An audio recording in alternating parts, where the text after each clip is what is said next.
Auzubillahiminash-shaytanir-rajeem. Bismillahir-rahmanir-rahim. Dear 9th class students, Assalamu alaikum. Today our topic is the Nazi worldview, and we are going to start this chapter. As we have already started this chapter with a point that there was a Helmut boy of 11 years whose father committed, being a doctor by profession, committed suicide, and what was the reasons behind it. And today we will start with that, the crimes that Nazis, what was the Nazis we throughout the world. So far as this Nazism is concerned, the crimes committed by Nazis were a planned existing practices. तो नाजीज़म का जो है ये बिल्कुल वो ideology बयान करती है जो हिटलर की वर्ल्ड व्यू थी, जो हिटलर के ओपिनियन था, हिटलर की राय थी या हिटलर का मकसद था। तो इसके हिसाब से, नाजीज़म के हिसाब से अगर इस आइडियोलॉजी को देखेंगे, there is no equality between people, only racial hierarchy. इनके हिसाब से अगर देखा जाए तो दुनिया में लोगों में इक्वलिटी नहीं है, हर एक लोग इक्वल नहीं है।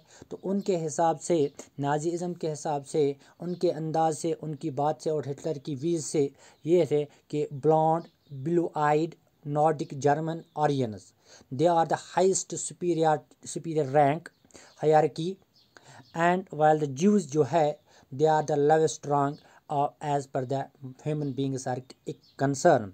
इसका मतलब ये हुआ कि वहाँ पे कोई इक्वलिटी नहीं थी लोगों के दरमियान। तो लोगों के दरमियान जब इक्वलिटी नहीं होगी तो उस दुनिया के हिसाब से उनका कहना था, नाजीज़म का जो आइडियोलॉजी थी इसके हिसाब से सिर्फ यही थी कि दुनिया में अगर देखा जाए तो there is a racial hierarchy, वहाँ पे लोगों की जो है सुपीरियर इन्फीरियरिटी की बात थी। तो इनके हिसाब से आर्यन जो थे, जो ब्लू आइड, नॉर्डिक, जर्मन थे आर्यंस, वो दुनिया के सबसे सुपीरियर तरीन इंसान है, और जो ज्यूज थे वो दुनिया के सबसे बदतरीन या सबसे लोवेस्ट रैंक इंसानों में है। तो इस आइडियोलॉजी को जो है अगर आप देखा जाए तो इस आइडियोलॉजी का जो है पीछे परपर्दा थी वो नाजीज़म था। तो इस तरह से जो नाजीज़म थे वो लोगों को कलर की बुनियाद पे और रेस की बुनियाद पे और इस तरीके से जितने भी लोग एंटी आर्यनस थे या आर्च एनिमीज़ ऑफ आर्यनस थे उनको लवर रेस के हिसाब से देखा जाता था, और इनके खिलाफ हिटलर की रेसिज्म ने जो है इनके खिलाफ जो है कानूनी कार्रवाई या उनके खिलाफ जो है कार्रवाई करते थे। तो हिटलर को इस चीज़ का उन्होंने बिल्कुल फ़ायदा उठाया। जो दो साइंटिस्ट, एक था चार्ल्स डार्विन और दूसरा था हर्बर्ट स्पेंसर, तो उनके कहने के हिसाब से, चार्ल्स डार्विन के हिसाब से जिसने एक थ्योरी ऑफ एवोल्यूशन दी थी, तो उसके हिसाब से नेचुरल सिलेक्शन यानी कि एग्जिस्टिंग, इसके हिसाब से जो दुनिया में जो है वही सर्वाइव करता है जिसकी एग्जिस्टेंस जो जगह स्ट्रगल करता है। तो इसी तरह से जो हर्बर्ट स्पेंसर था उसने कहा था सर्वाइवल ऑफ द फिटेस्ट, जो सबसे ज़्यादा फिटेस्ट होगा वही दुनिया में सर्वाइव करेगा, और जो फिटेस्ट नहीं होंगे वो सर्वाइव नहीं करेंगे।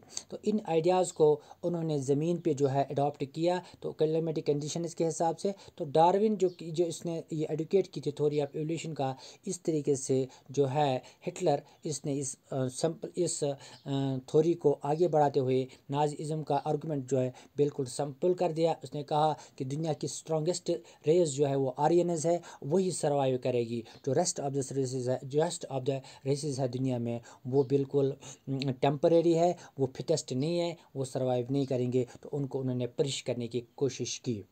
तो इस तरह से वो वर्ल्ड पे डोमिनेट हुई थी। तो उसके हिसाब से आर्यन रेस जो थी वो दुनिया की फाइनेस्ट रेस है, वो दुनिया की प्योरिटी रेस है, वो दुनिया की स्ट्रॉन्गर रेस है, वो दुनिया को डोमिनेट करेगी। तो अदर कंसेप्ट जो हिटलर आइडियोलॉजी का था वो ये बिलीव करते थे कि अगर दुनिया में एक टर्म उसने निकाल दिया जिसका नाम था, जियो पोलिटिकल टर्म थी, उसका नाम था लेबन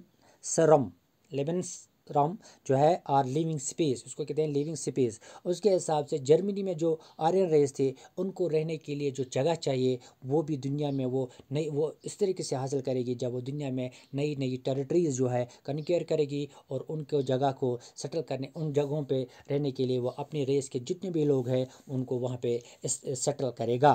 तो इस तरह से इसने मदर कंट्री जो इसकी जर्मनी थी उसके लैंड जो टेरिटरी है उसको इंक्रीज़ करने की कोशिश की और हमसाया मुल्कों के साथ कन्क्वेयर करने का कोशिश की। तो आगाज़ जो हुआ वो पोलैंड से हुआ। तो इस सारी चीज़ का, इस सारी ओपिनियन का जो इसकी राय थी, जो इस एक आइडियाज़म था, तो उस आइडिया को पूरे एक्सपेरिमेंटली लेबॉर्ट्री में टेस्ट करने के लिए सो है सबसे पहले पोलैंड इसका शिकार बना।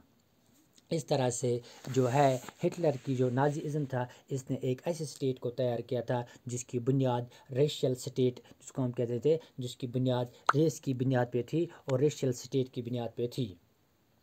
तो इस तरह से पावर में आते ही ना हिटलर, तो नाजीज़म जो है, नाजीज़म ड्रीम जो था, नाजीज़म जो था वो क्विकली इम्प्लीमेंट होने लगा। इस तरह से रेशियल कम्युनिटी जो प्योर जर्मनीज की थी, खासकर उन लोगों की थी जो आर्यनस थे, और बाकी जो लोग थे जितने भी जर्मनीज थे आर्यनस के बगैर उनको अनडिज़ायरेबल का नाम दिया गया, यानी उनकी ज़्यादातर हमें इस एम्पायर में ज़रूरत नहीं है।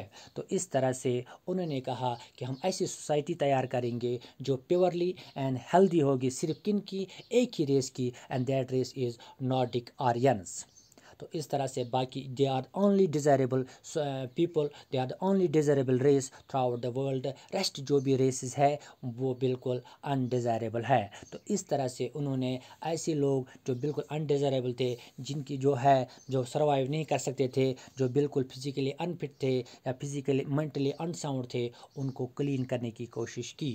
तो यहाँ हेलमोथ का जो फादर था जिसने सुसाइड की थी, जो डॉक्टर थे बाय प्रोफेशन के, उसने इस एक्ट को कंडम किया था कि हमें जो है फिजिकली अनफिट या मेंटली अनसाउंड जो पर्सनस है उनको क्लीन करने जो मिसाल के तौर पर एक सिस्टम चल रहा था हिटलर के दौरान, ये बिल्कुल कंडेमेबल है, ये अच्छी बात नहीं है। उन्होंने इसको कंडम किया था, जिसकी वजह से उनको इतनी परेशानी हुई कि उनकी इतनी हालत ख़राब हुई कि उनको फिर खुदकुशी करनी पड़ी।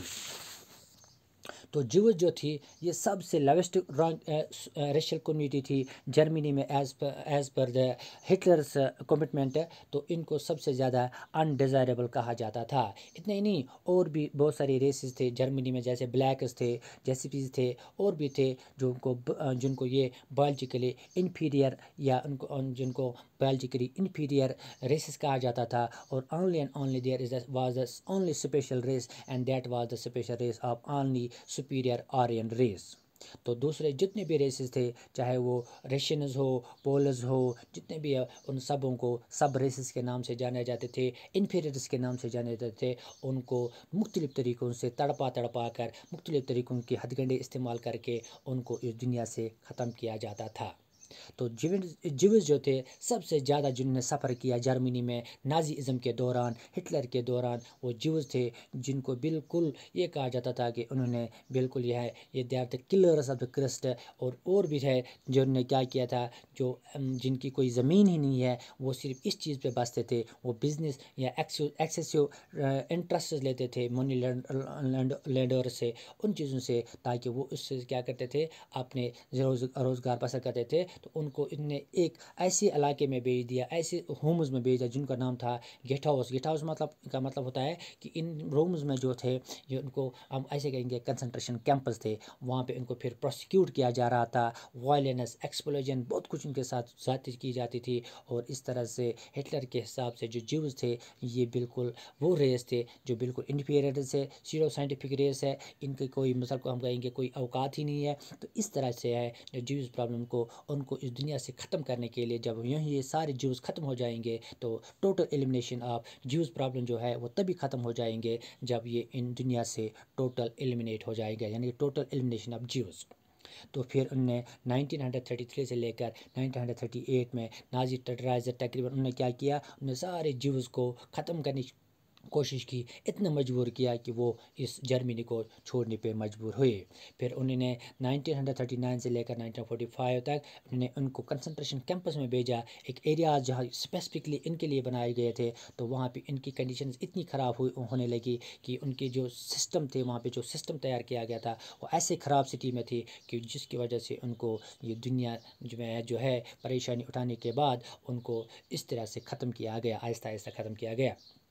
इस तरह से जो रेशियल अटोपिया था, जो एक मतलब ऐसी स्टेट को तैयार किया गया जो किस बुनियाद पे तैयार किया गया, वो सिर्फ रेसिस की बुनियाद पे तैयार किया गया। तो इस तरह से जो है जर्मनी में जो है रेशियल अटोपिया जो वार था, एक तरफ तो वार चल रहा था, दूसरी तरफ से नाजी जो है वो अपने मतलब जो दुश्मन थे, जिसके एनिमीज़ थे, चाहे वो नाजीज़म के खिलाफ थे, चाहे वो जैसे हिटलर के खिलाफ थे। तो इस तरह से वार और genocide, two sides of the same coin. इस तरह से जर्मनी में दो किस्म की जो है दो तरीके से कत्ले आम हो रहा था। एक तो जंग की वजह से कत्ले आम हो रहा था, और दूसरा इस आइडियोलॉजी की वजह से, जो आइडियोलॉजी बिल्कुल उस बुनियाद पे थी, जो रेशियल आइडियोलॉजी थी, जो बिल्कुल रेसिस की बुनियाद पे थी। तो इन चीज़ों को मद्देनज़र रख कर जो है जर्मनी में इस वक्त बहुत हालात ख़राब थे। तो इस तरह से इसी टाइम को मद्देनज़र रखते हुए जो हिटलर था, उन्होंने कहा कि जर्मनी को और कहाँ कहाँ हम उनके लिए जगह जो है प्रोवाइड करेंगे। तो इस तरह से पोलैंड का जो बहुत सारा हिस्सा उन्होंने कवर किया था, इस पोलैंड को उन्होंने क्या किया था,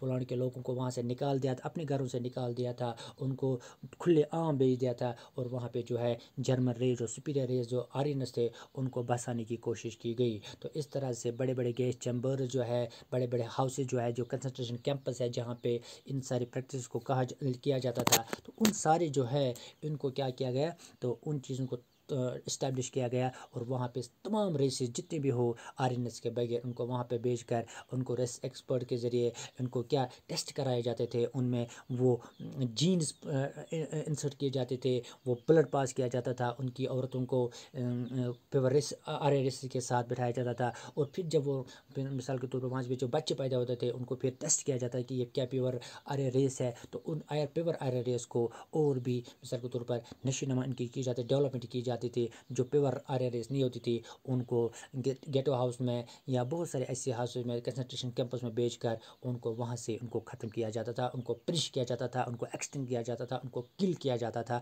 तो इस तरह से जर्मनी जो है हिटलर के टाइम में एक प्योर आर्य रेस का स्टेट जो है, जिसका रेशियल स्टेट कहा जाता है, इस तरह से नाजीज़म का जो है आगाज़ हुआ था जर्मनी में। And this is all about today, and we will discuss the next topic इंशाल्लाह।